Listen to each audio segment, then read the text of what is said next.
All right, so there's some back and forth between Webster Tarpley and Alex Jones right now about Ron Paul's intentions, or what Ron Paul's intention when he got intentions alternative to what he's been thinking. Now Tarpley is convinced we're acting against our interests from the beginning, which I think just is totally unbelievable. I mean, you know how many people Ron Paul has woken up? I mean, do you know how almost clever and strategic his ability was for trying to get the election, or trying to get the country to move his direction?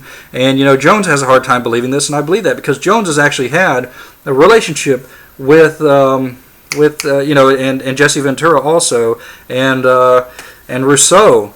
I mean, people that know conspiracy theory know that Ron Paul isn't the kind of person that you would expect to be a shill. He is not some sort of an insider, okay? Because his brother, and luckily Jones put this out there, was clearly a conspiracy theorist. I mean, Ron Paul was on the TV in the 80s, basically just outright saying that the CIA was involved in conspiracy, and totally became disillusioned with Reagan after Reagan's election. So it's very clear to anyone who looks into Ron Paul's history. Ron Paul was not only not a shill, he was a conspiracy theorist. I mean, he was standing against the powers that be.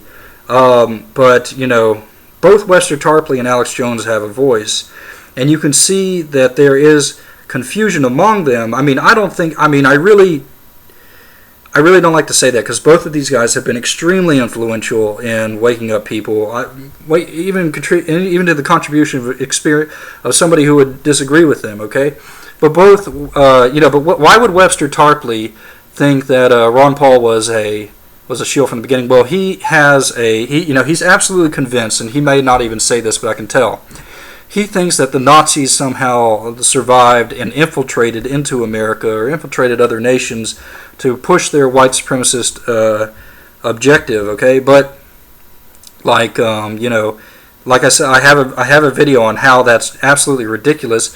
The Nazis were being funded by Zionists. I mean, the Nazis, before that they were actually persecuting Jews, they were saying them and Zionists were together. The something agreement where it became law to get the Jews to go to Israel, which, by the way, was just becoming under the control of the Western powers, out of the hands of the Ottoman Empire, whereby they could actually found the nation of Israel. Okay, so not only that, but Hitler had a captain. The captain was looking into the money trail behind Hitler, his rise, and who was funding him anyway. And he noticed something. He became disillusioned. He ended up resigning.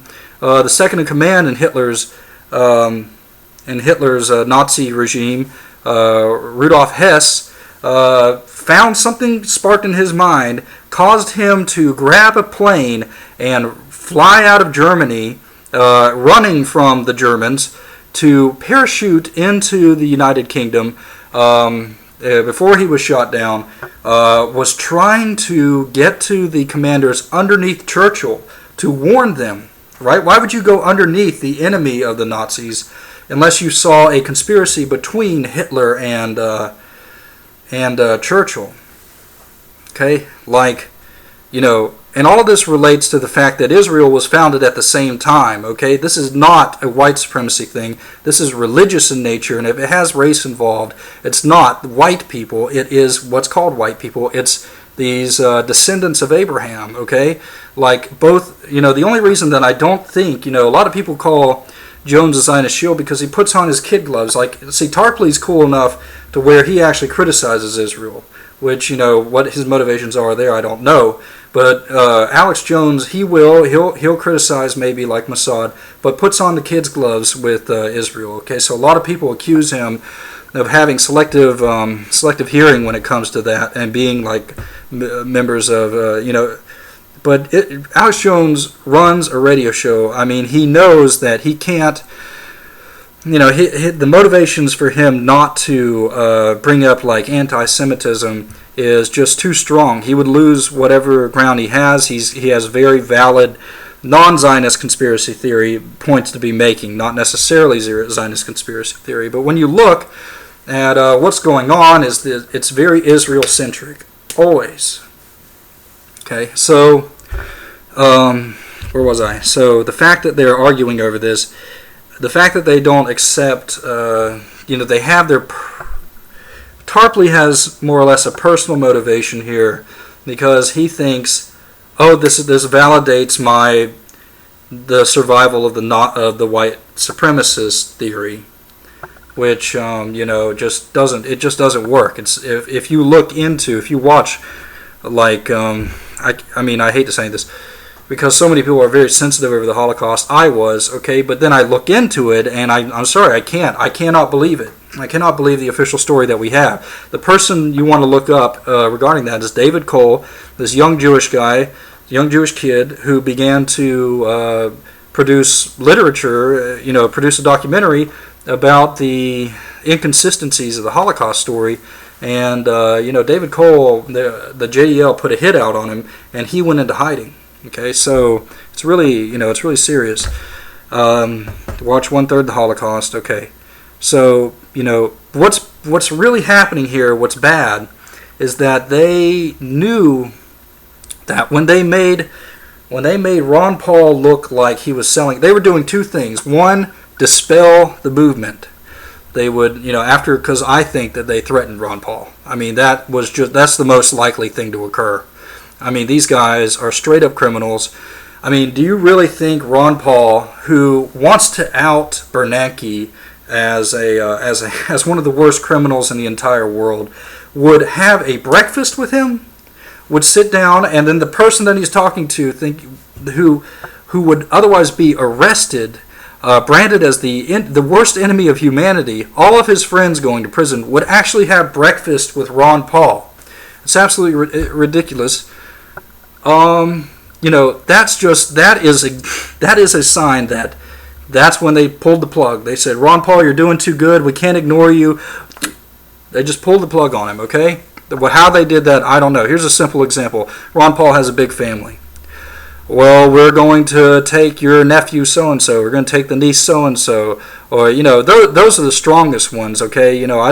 It's very hard for me to even imagine myself in that position, knowing that my family could be extremely hurt by whatever they would do, and they would do it, okay? I mean, they've got all kinds of things in their belt. Mass homicide, one of them.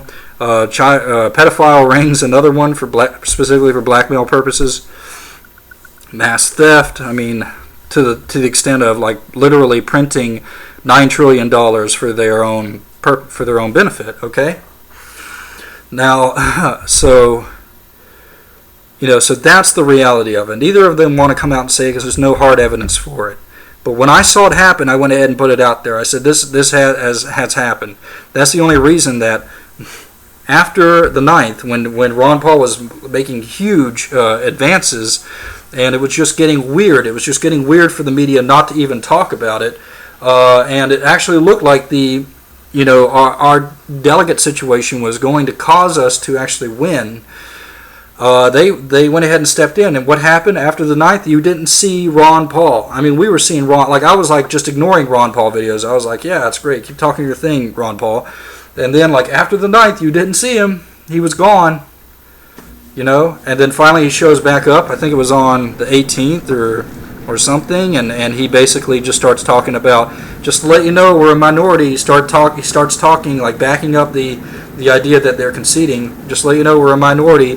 Hey, this might not go over for us for the federal government, but we can always work locally.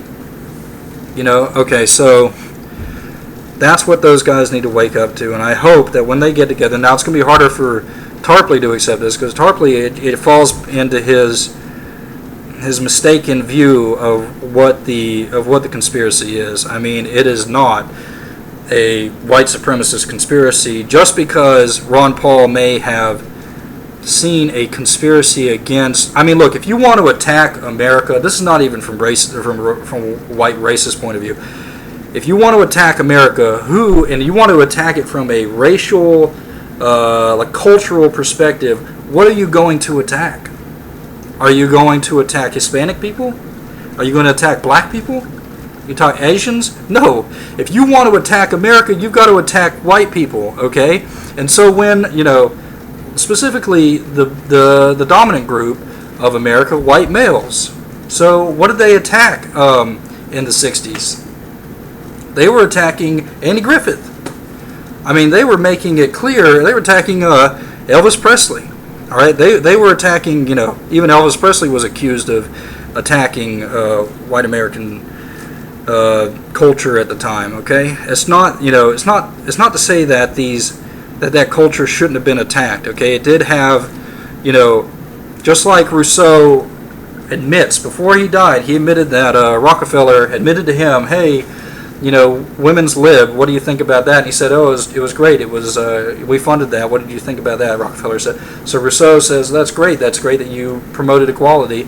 And then he's like, let me tell you why we did that. We wanted to break up the family earlier. We wanted to tax the other 50% of the population that we couldn't tax.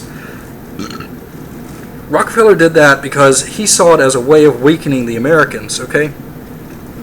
The only thing that stands between us and slavery, just literally like technological slavery, cultural slavery right now, is the U.S. Constitution. That's it.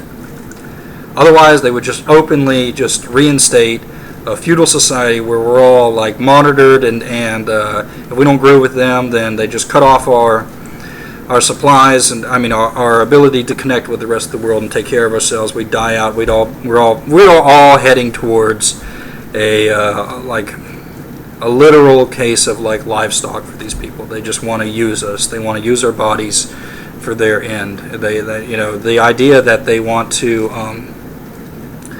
wipe out the other races of the world is that's not how it is. Okay, well, yeah, they want to control us. In fact, that falls right in line with Judaism, which clearly states that but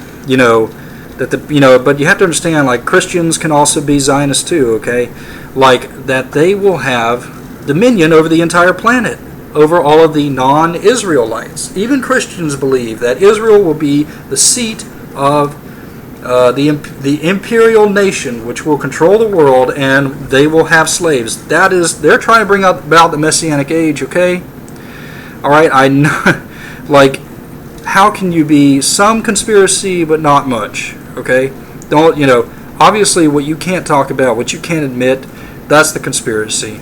So when Ron Paul was coming out and it looked like he was a racist, all right, what he was actually doing was he was seeing something that, unfortunately, white supremacists have been preaching for a long time. That's why they have that down with Zog. That's why they say down with Zog. They're talking about a Zionist-occupied government. There is a statement by Osama bin Laden, I think 5 days or so after the event. It's called the Ummat interview, U-M-M-A-T, where he sent a letter.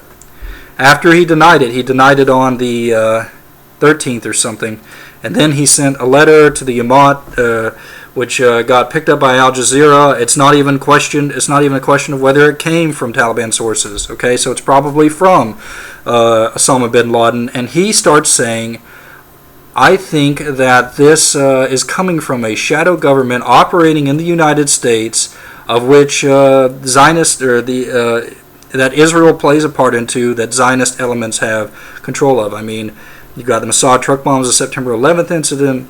Okay, so what was I saying? The number one thing that they're trying to do against Ron Paul is take his movement and subvert it. This may even include either Rand Paul or Ron Paul vice presidential position with Romney. They're trying to satisfy them. Why?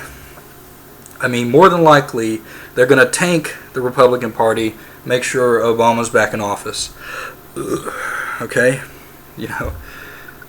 So the second thing that they want to do is they want to divide us. I see so many people saying, Rand, screw Rand this, screw Ron Paul that. And, that's kind of like, I'm sorry, but everyone has their price. Everyone's going to compromise, okay? Unless you're like William Wallace or something like that. You're going to all they had to do was have a few members of their family threatened, either kidnapped or captured right now, and more or less, I don't know how they would do it, or they would say, hey, we've got this whole plan of setting off a nuke into such and such city to get one of these things done. We will do that. We'll do that if so you can think it's noble or whatever, but I'm sorry. The most believable story right now is that Ron Paul was doing so well. They expected that guy to drop out. He wasn't dropping out. It was becoming a problem. They stepped in and they did something that they don't like to have to do, because if you're running the world for a long time under a conspiracy, you start to moderate your evil, because they say, because then it opens up an avenue, like something could go wrong. So that's that's the most likely thing to have occurred here. It's just, for first off, for Ron Paul to be a shill. The only thing that keeps me from actually thinking Alex Jones is a Zionist shill is the fact that he's woken up so many people. They would just not do that. They would not fund somebody to wake up people to a conspiracy. Okay, Ron Paul did that. Whether or not mainstream recognizes that, he did. He woke up to a lot of people and impeded their conspiracy. Unfortunately, Ron Paul would have toppled that conspiracy, and that's why they had to step in.